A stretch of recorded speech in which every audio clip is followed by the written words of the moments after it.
What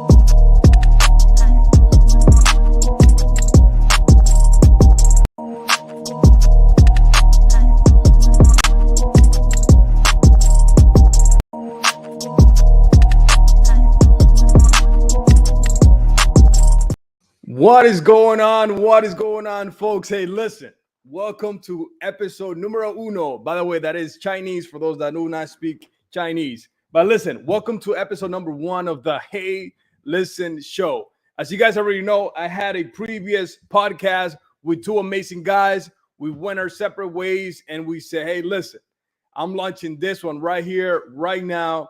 And my job here is to give you everything we got to build a personal brand, to monetize with a personal brand, to build true following on social media, right? And really actually make a living out of this if you choose to, all right? So if you are in business, if you're an entrepreneur, if you're a sales guy, if you have a product online, right?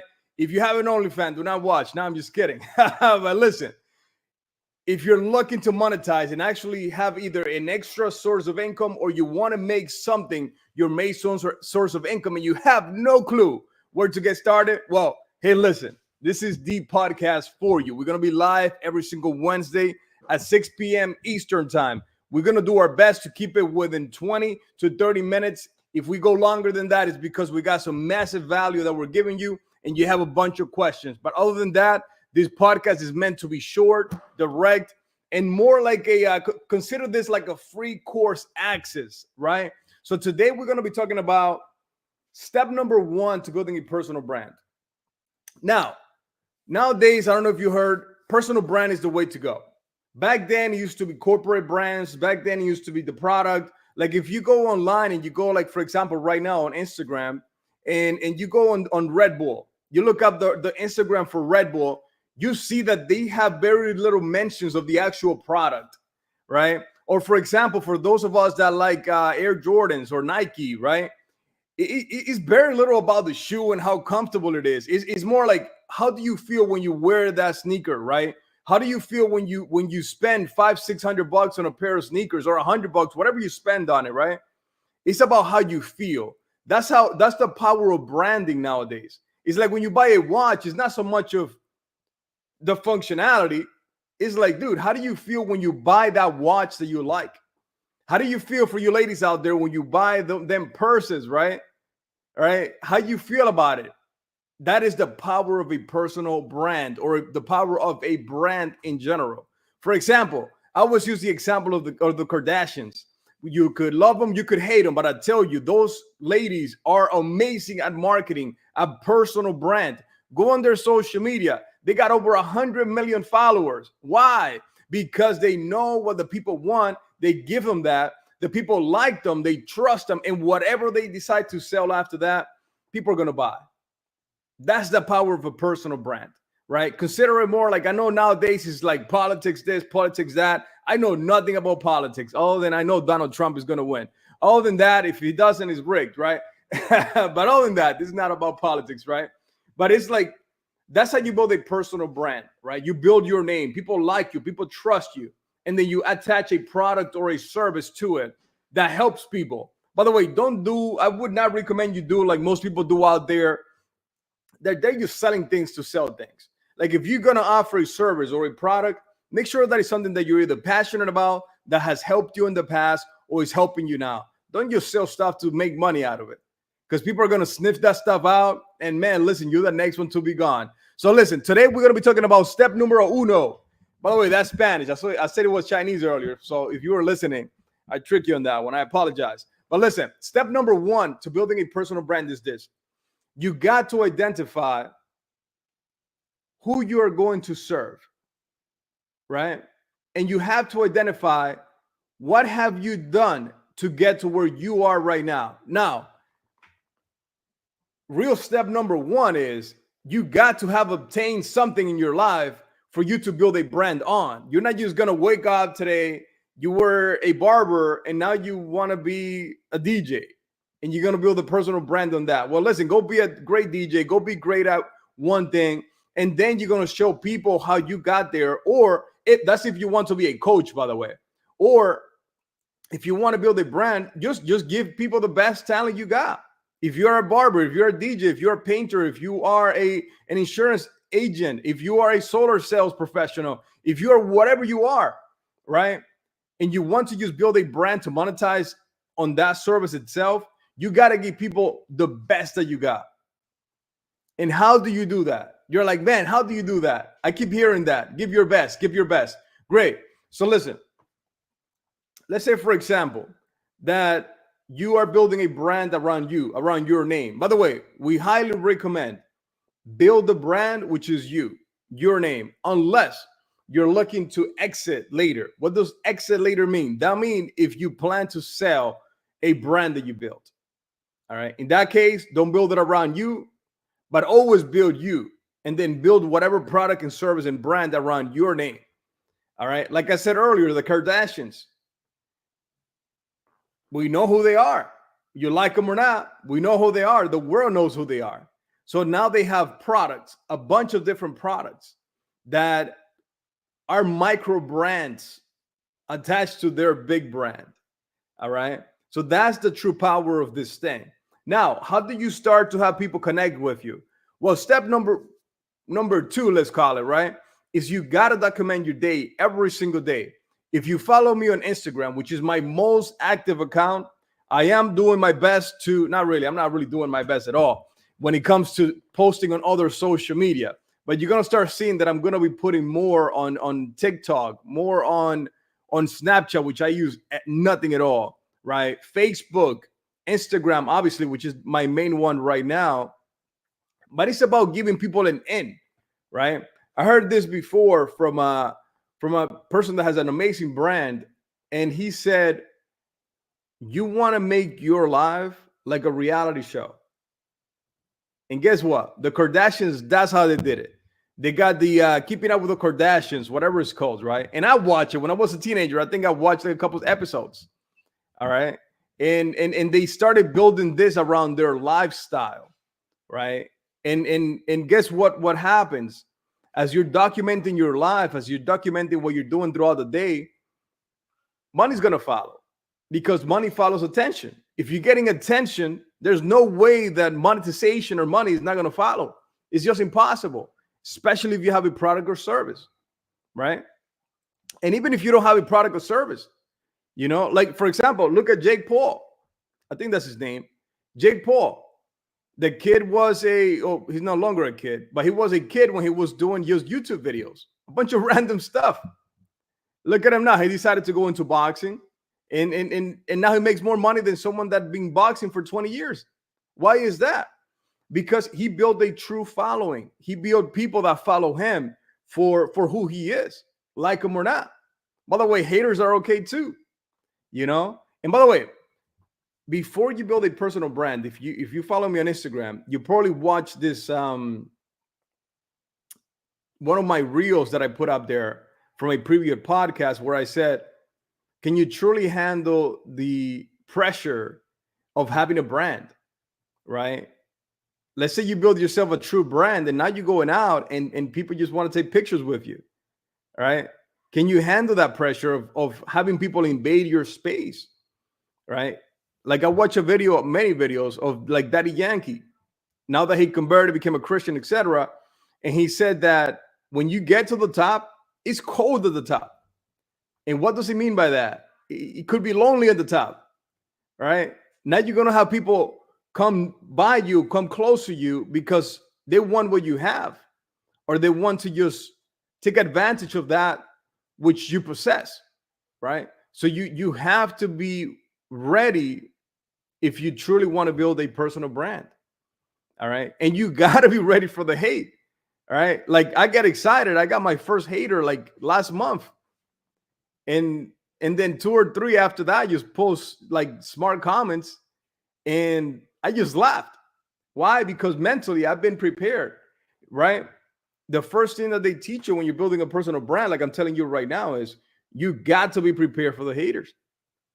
Once you start doing something that is great, people are going to acknowledge you. People are going to recognize that you're there. Now, what's going to happen is, while you're scaling, while you're growing, while you're making something happen, is that you're going to expose those people that are around you, or just people that are going to see what you're doing. And now you're disturbing their reality. Now they're like, man, now I have no excuse. This guy, this girl went out there and built something, became somebody. And here I am stuck. Now you're disrupting their reality, right? And how their lack of actions haven't gotten them past where they are now. And you may say, man, that sounds horrible. What kind of people would do that? Well, I bet you have done it too. I bet you've had a friend or someone close to you that started selling something and they approach you to have you buy it. And you kind of felt a certain kind of way, like you'd rather buy from somebody else than give them your money and help them out. That's just the way we are unfortunately wired in this society, right? I felt it before, and then I'm like, dude, why am I feeling this way? All right. And it's that when someone from your environment starts to grow and grow out of the environment, that makes you uncomfortable, because you're like, man, he was down here with me. Now he's way up there. Now, what's my excuse? And if you're married now, and you're a man, how do you look at your wife now and explain that your friend now just bought a bigger house for his wife, a brand new car for his wife? Now their kids are going to private school. Now they're traveling the world. Now they're giving more to their church. How do you explain that to your wife now, that your friend outgrew you? All right. That's how you're going to get hate, because people are going to get uncomfortable by your success. All right. And hopefully that's happened to you, that someone outgrew your environment and you felt the kind of way. All right. That's just part of it. So going back to building a personal brand is this: you have to identify who you're going to serve. And if you're going to serve someone that is doing what you are doing, for example, I own a marketing agency, right? And a software, call it agency, right? Where I resell a software. And I just launched a coaching to help agency owners and those entrepreneurs that offer a similar software or the same software as a service. Well, guess what? I'm going to write down all the challenges, all the problems, all the troubles that I went through to get to where I'm at. By the way, before you go and quote unquote coach someone, you better have got some results. Otherwise, that poster syndrome, you're going to go right into it. And it's going to mess with your mindset. You're going to be doubting yourself, because once you start coaching people, it's real life. You got to answer real questions, right? You got to give true knowledge. And if you don't have that experience, you're just going to go through hell. All right. So that's step number one. Identify who you're going to serve.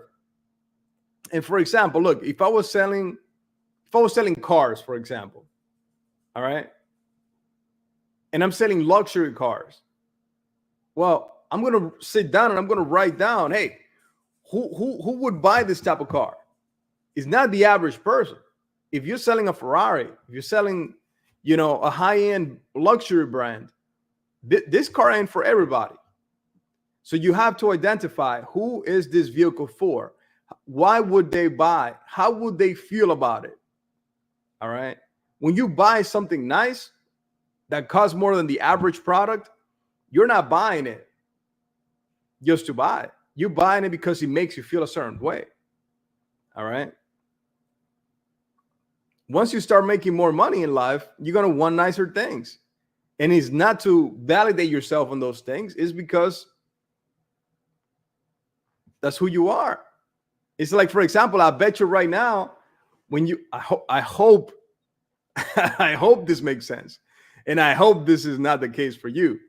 But I bet you when you were 5 years old, you were not wearing the clothes you wore when you were 2-year-old. And when you were 15, you were not wearing the same shirt, hopefully, that you were wearing when you were 5. All right. Now, I know some Dominicans out there, that, including myself nowadays, actually, that we wear some very, very tight clothes that look like we just took it from our 2-year-old. So I hope that's not the case for you. All right. But I hope you get what I'm trying to say. is that as you grow, everything around you just gets better. All right. So identify who you're looking to serve. Like, for example, I used to sell insurance for about 2.5 years. I counted it, right? All right. It took me a little bit of time to identify who was I selling insurance for. And there's different types of insurances out there. Who would buy this particular type of insurance? You should write it down. What are their interests? Where are they? Where do they congregate? Where do they spend time at? What are they interested in? What are their kids interested in? All right. What type of information or content can I post on my social media, on the internet to attract those type of people, to get their interest, to stop what they're doing and just consume some data that I put on my social media? And guess what's going to happen? You start to address their problems and give them value. They're going to buy from you eventually, if not right away. All right. But you have to become a person of value. You cannot just expect to wake up, say I have a brand, say I'm just gonna start reaching out to people, which is what most salespeople do. You start reaching out to people, dude. You were nobody yesterday. Now you're a professional at this thing. It's not how it works. All right. And I promise you this: if you're in any sort of sales position, any sort of product or service that you're offering, I can almost guarantee you that the last people that will buy from you is the people that know you. Because yesterday they knew you as somebody else, and now you're trying to sell yourself as somebody else now, as an expert. And whether you are an expert or not, in their eyes, you're not yet, because they haven't seen that consistency in you. All right. So that's that. Step number one, identify who you are going to serve. Step number two is identify what interests them or what troubles those people are having that your product or service solves for them. You're going to write all that stuff down on paper, on pen, on your phone, or your computer, don't matter. Write it down. Take your time writing it down too, and write as many things as possible. Now, when you go and create content out there, you're addressing their problems, you're addressing their interests, you're addressing what motivates them, you're addressing what demotivates them, right? Now you're addressing those things in your content.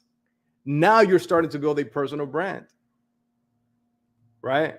Because the algorithm on social media, on every platform, they are your best friends. If you post good content that people will stop to watch and listen and consume and share and press like and comment on there and save it, the algorithm loves you now, because now you're retaining people on the platform, which is how they make millions of dollars, by having advertisers like myself and obviously bigger companies that are investing all this money on the attention of the people on the platform. All right. Now, when it comes to consistency on social media, there's two ways there now. You could consistently post crappy posts that do not get any engagement, that have no value, and you could post 20 times a day. It won't matter. If Instagram, Facebook, whatever platform you're using identifies that people are not being retained when they watch your stuff, they put you way down on the algorithm. Now, if you want people to stay engaged with your content, it has to have massive value, or it has to be entertaining, or even better, both. If you could entertain them and educate them at the same time, man, you're going to win. All right. You're going to win massively. And then what's going to happen? Those people are going to start watching your content. And next time you post, let's say 10 people saw your content and they liked it, they engaged. Now, next time you post, maybe 15 will see it, and then 20, and then so on and so forth. And it's just going to keep on growing, because the algorithm is going to basically reward you for keeping people on the platform. And eventually, as you post better and better content and more consistently, your numbers are going to grow. Now, there's a rule of thumb to this. I would say out of every 7 posts, only about 1 or 2 of those 7 posts should have some sort of like a call to action or salesmanship per se. I would keep it to 1. That way you got 6 pieces of value that are helping the people, your avatar, right? The type of people you want to help. And then you got 1 out of those 7. You can put it anywhere in between, after the 4th, ideally. And now you have a call to action telling them that if they want to fix this problem, you got a shortcut, or you got a solution, or you got a product, or you got a service. And you could either direct them to comment, to go to your bio, send you a message, whatever. All right. And ideally, what I would do is I would have them comment. I would have them comment a word and have a software, an automation software, very simple stuff. There's a bunch of them out there.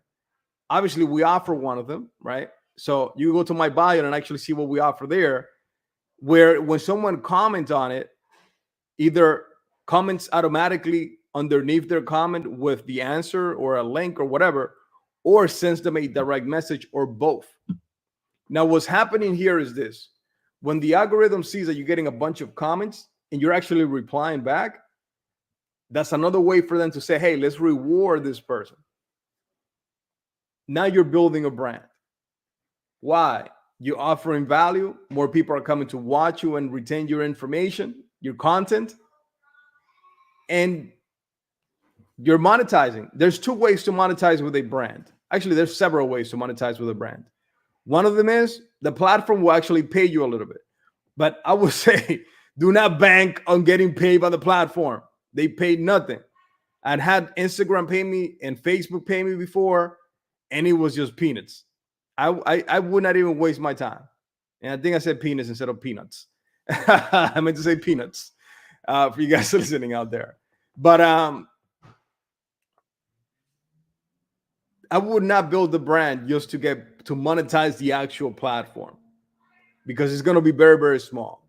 It don't matter if you're Jake Paul, right? Or if you're Mr. Beast. Like Mr. Beast gets paid anywhere, some say, right? I mean, we don't have the extra number, but anywhere from 50,000 to like 150,000 a month just from YouTube views. But if you look at his brand, a multi-million-dollar brand, he's making way more money on his products. He's got the chocolate, he's got the burgers, he got this, he got that. He's got his merch. Tons of money on the merch. All right. But when you build that call to action, you're going to have them comment. I would start with that, or go to your bio. All right. Now be mindful. The platforms know every time you're posting, you're telling people to go to your bio, go to your bio. Now, when you tell them to go to your bio and click on a link, what you're doing is you're telling them to leave the platform. They don't like that. They do not like that at all. So you want to keep them on the platform as much as possible. All right. Obviously, at some point, they're going to have to leave if they want to, get your service and stuff. But do your best to keep them on the platform as much as possible. And the platforms are going to be your best friend at showing your content to more and more and more people. All right. So those are the steps to get started with a personal brand. All right. What I'm going to be doing here, so you guys become hopefully loyal followers of this podcast, is this, and hopefully share it when you get some value, is I'm going to be lining up professionals to come here and be the guest with me and bring you specific strategies that are working in the marketplace. All right. So me and my team, right, we already started building a list of people that we want to bring into the podcast, and people that have real results. I'm not here working with posters. I'm not here working with people that say they got this, but they got nothing. All right. It's got to be proven. They got to have the results. And I'm going to be bringing them here. And like I said, this podcast, we're going to keep it under 30 minutes. Why? Because I want this podcast to be like a free course for you. By the way, I pay and I invest in coaching for me. I invest in courses. I invest in books, right? I just got one of the last book I got is this one right here by Dan Kennedy. Is the No BS Direct Marketing for Non-Marketing Businesses. Haven't started reading it yet because I'm finishing up another book. And I said to myself, I'm not going to pick up a second book until I finish the one before. But I say all that to say this right here, my job, my goal with this podcast is not to only entertain you, but it's to give you step by step. Imagine every week you take notes. By the way, I didn't take any notes. All right. But you take notes and you go and apply it. And then next week you come and you apply the next thing that we show you. Dude, there's no way you're not going to win. And by the way, information by itself is nothing. Information and knowledge applied with action, that is something. So, ladies and gentlemen, this is episode number 1 of the Hey Listen podcast with John Medina. This is the number 1 step to building a brand. Next week, I'm going to bring you the next piece of the puzzle, right? And as we go through this, it's going to be more and more specific and direct on the things that you can do on your own to monetize, build a brand, make more sales, right? Or whatever your goal is out there with your personal brand or a business brand if you want to build a business brand. But listen, that's what I got for you today. I hope you enjoyed it. Be blessed. Stay safe. Let's go.